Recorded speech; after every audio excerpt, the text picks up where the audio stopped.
Hello children, this is your physics teacher Sharma and I welcome you all back to my class again. So, if you remember, we started the new term with a new topic, some natural phenomena, wherein we discussed a few points. Now, let us continue with the same topic. Before we could continue, let us try to recapitulate what we have learned. We started with the concept of lightning. We have learned that clouds carry a lot amount of charge, a huge amount of charge, and when this charge is traveling from one cloud to the other cloud or from the cloud to the earth surface of the earth, we see this energy being transferred is visible in form of a very bright light, which we call it as lightning. Okay, the second topic is charging.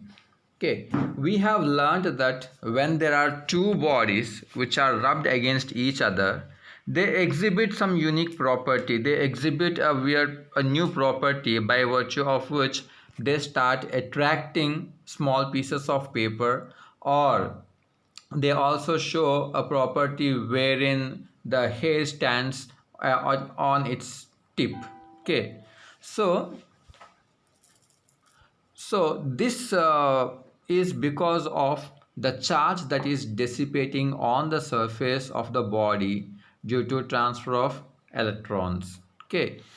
Now this charge is actually happening because of being rubbed over the surface of other body.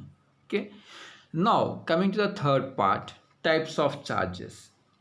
Okay. There are two types of charges. One is the positive charge that is caused because of the loss of electrons by an atom, and the second one is negative charge, which is because of gain of electrons. Okay. Now we also came to know that charges do interact with each other. Charges which are of the same kind, they repel each other, they move away from each other, whereas charges which are opposite, which are unlike, they attract each other, they try to move towards each other. To prove the same thing, we also learned an activity in which we have taken a couple of balloons, two straws, we rubbed the balloons against the hair, which made them charged. Okay, and these two balloons, when we try to bring them close to each other, we have noticed that they are moving away from each other, so they are repelling. Similarly, when we take a straw and rub it against a silk cloth, we have seen that these two straws which were rubbed against the same silk cloth started repelling each other. Now, the interesting part is noticed when we bring the balloon which is charged close to the straw which is charged. There we come across this phenomenon wherein they attract each other. The process where they attract each other is actually giving us an idea that there are two different types of charges, and these different types of charges or unlike charges are actually attracting each other. Okay. Now coming to the next part of the chapter, that is transfer of charges.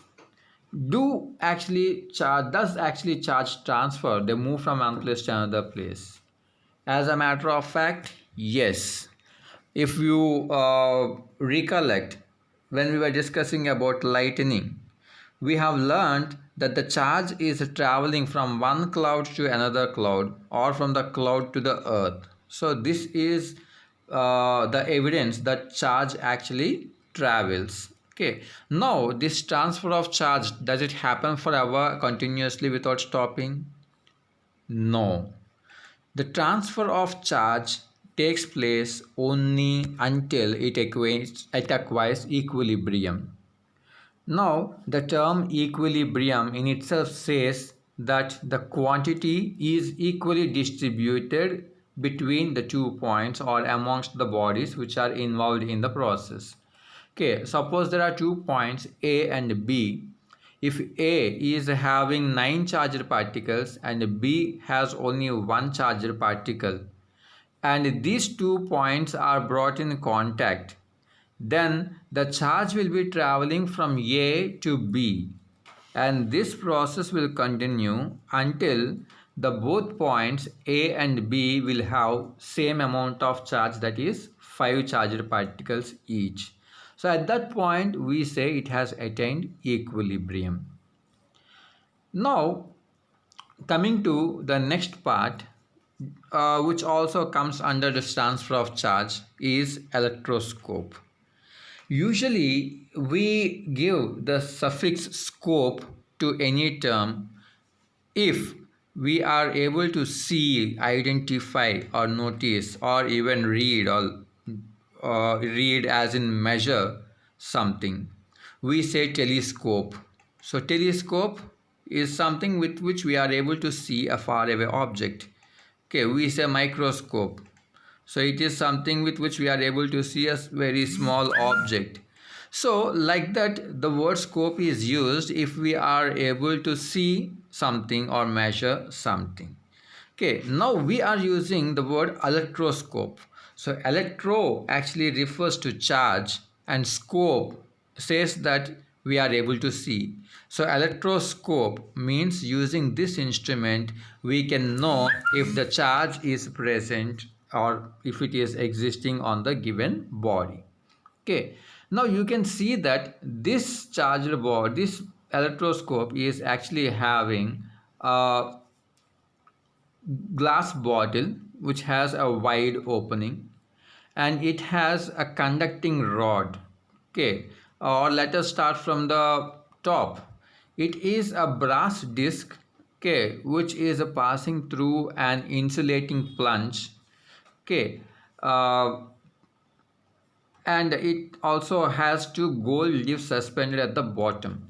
Okay, so a brass rod which is having a brass disc at the top and two gold leaves suspended at the bottom. Okay, and this brass rod is not in contact with the bottle in which it is placed. Okay, and it is kept insulated with the help of an insulator plunge. There is a metallic foil which is placed on the inner surface of the glass bottle, okay, using which we will be able to provide the earthing required whenever necessary. Now suppose if I have brought a positively charged body close to the surface of the brass disc, then the charged body will actually induce an opposite charge on the surface of the disc. So we are having the disc which is charged. Now because the disc is charged, the entire brass rod which is in contact with the disc is also charged up. Now as it is charged up, these two gold leaves which are in contact with the brass rod, they also get charged up. Now if you notice from the picture here, these two gold leaves are freely suspended, they are freely moving, they are movable. Now as these two gold leaves which are also in contact with the brass rod are charged by the same kind of charge, okay, either both positive or negative, they tend to move away from each other. Okay, this is the reason why we say it is a gold leaf electroscope, because we are using gold leaves in it, a small foil of gold in it, and they are as sensitive as a leaf by which they actually move even for the slightest of charge that is present. Okay, now we can know the extent of charge that is present on the body also. If these two leaves are repelling to a great extent, then we say the amount of charge that is present on the body is more. And if the repulsion is less, then the amount of charge is also less. So now we have placed a metallic foil which is earthed.